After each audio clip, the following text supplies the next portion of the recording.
Today I'm joined by Shreyansh Anand, the founder of Waive Medical. They launched Waive during the pandemic to improve healthcare delivery, and now their platform supports hundreds of thousands of patients every month. Their journey is about resilience, innovation, and building for impact. Shrey, I just want to start. What was it like starting a med tech company during the pandemic years? It was interesting because it's a huge transitionary period when it came to healthcare. Healthcare is famous for being extremely resilient to change. The doctors, for good reason, don't want to change workflows too much. There's a lot of pressure to make sure that things don't break, which goes against the general innovation ethos of making sure that nothing changes as much as possible, because we don't want to rock the boat too much. The pandemic was an interesting time where, because everything was under so much strain and so much stress, there were a lot of clinics who had a shifted mindset of, okay, we need to be able to help these patients as much as possible, and we can take a little bit more risk when trying to figure out how to help them. And so in an odd way, starting during a pandemic allowed this shift to happen in the doctors' mentalities and in the clinical staff's mentality to try new technologies like artificial intelligence or better automation tools to help support them as they go through that really odd time of being under a lot of stress and strain while also being the forefront of protecting the patients. I mean, that was a very interesting time. I was just actually thinking even Zoom calls was a thing. Like, that wasn't a thing before Zoom calls, COVID. Telemedicine or getting phone calls for healthcare was really odd. And back then, very few doctors were taking that practice, but now it's just common day. Yeah, and they were able to adopt. I guess that was a very good shift in terms of pushing innovation agendas, I guess, on it just made it more broad to the idea of, okay, what does healthcare mean? And how do we make sure that people are getting the care they deserve? And by being able to open up the eyes and, okay, how do we think about this on a more holistic point of view? It allowed for companies like us to try to figure out how do we fit in to help them with this transition, this change. Yeah, that's amazing. That's great. So, we're during the pandemic. How did the Brampton Venture Zone really help you gain, the early credibility and that traction at the time? Yeah, I think a lot back to the mentors themselves that the Brampton Venture Zone connected us with, and how we were able to work with them and gain their trust and try to understand how do we build a system in a way where it can work in healthcare especially. Healthcare is one of those places where everything is based on trust. It's all about trust capital. The more trust you have, the more people are willing to give you a shot and try out your solutions. And if you don't have a very high amount of trust, they're not going to test you no matter how good the system may look. And so with the mentors that we received through BVZ and through the programs, we were able to work with them and figure out how we should build a system to ensure that we keep that high amounts of trust. And in fact, we got, at the time, our largest clinic, which is around 60 doctors, to use our systems because they heard about us through our mentors who vouched for us and saw us grow as a team, as a company. And now they're using us for over a year now, that clinic. Oh, that's amazing.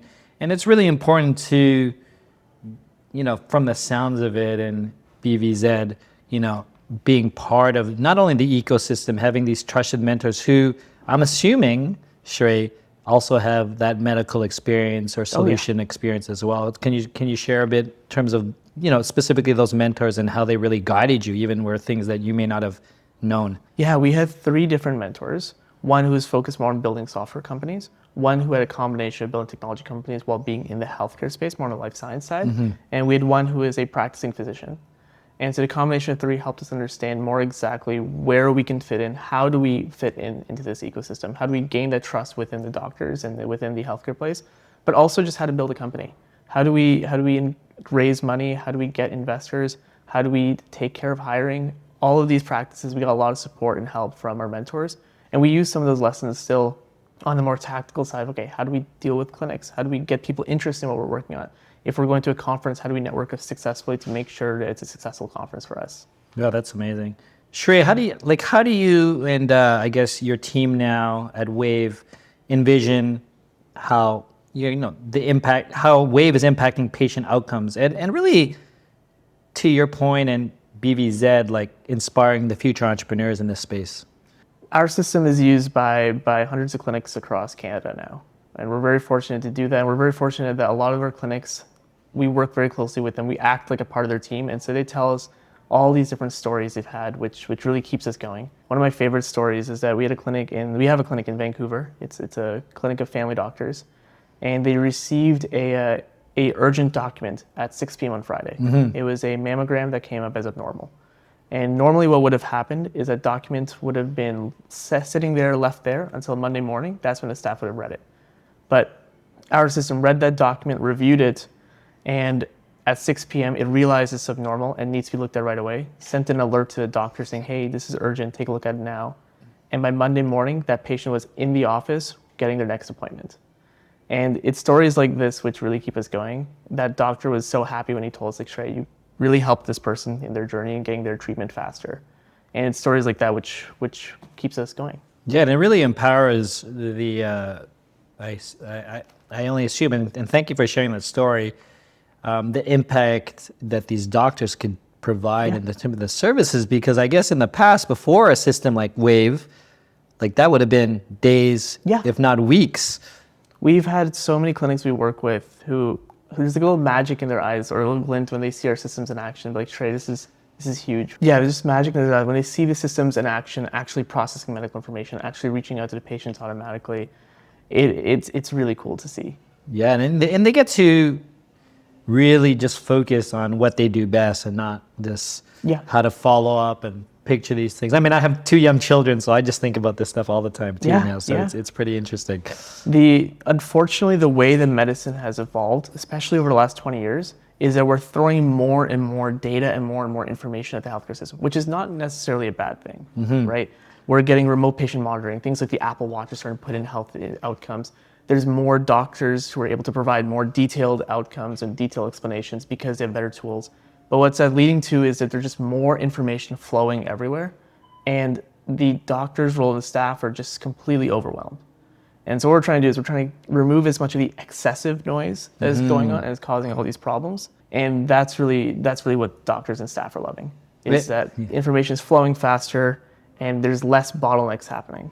And not to mention the self-diagnoses that everyone has the tools to like get all their own data, and they're making their own analysis. We're in an interesting time, and I think to your point, I mean, all this data it's amazing. It's amazing space, but I can't even imagine, being the doctor. No, it's like the staff's role over the last 20 years has become more and more almost robotic in a sense, because before they were able to actually help the patients much more actively, be more of the problem solving, what makes us human. But because of all this excessive information, that role has decreased to the point where it's just trying to keep up with all this information. And so problem solving has gone less and less, and that's what we're trying to bring back to the medical role.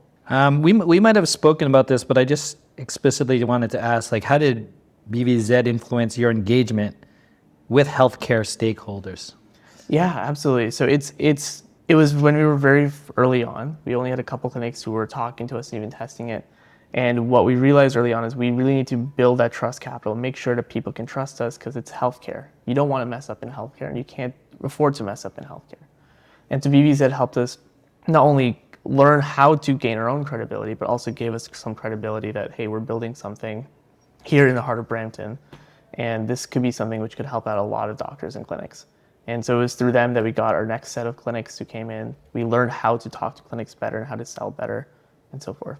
Yeah, so aside of the trust, and I know you mentioned trust a number of times, what other unique resources that BVZ, and maybe the first thing that comes to mind that really gave you the momentum? Yeah, I mean, apart from helping us get that first set of customers, which I know BVZ is really proud of, being that embodying that hustle that's really famous in this city.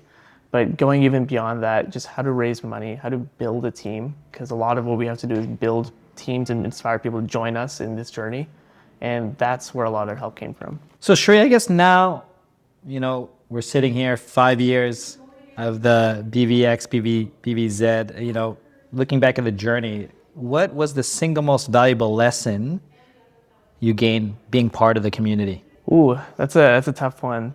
I think it's just really important to put yourself out there. I know when we first started our company, I mean, we started out of university. We didn't know what we were doing, and we didn't know how to show that we knew what we were doing, because we knew how technology works really well. We knew how to process medical information really well, but we didn't know how to show that to people. And so working with BVZ, we learned a lot about how to show confidence, how to show how the systems works, and be honest with clinics, and be honest with medical staff, to really proclaim, like, this is how it works, this is how we can help you, and to really put ourselves out there. I guess the last question I wanted to do is really in one sentence. How would you describe BVZ's role in your entrepreneurial journey? I think BVZ was critical when it came to really embodying that hustle that they really tried to instill in us and really put ourselves out there, which allowed us to get that momentum to grow to where we are right now. That's amazing. Well, congratulations on all your success, and thank you for joining us today. Yeah, thank you so much.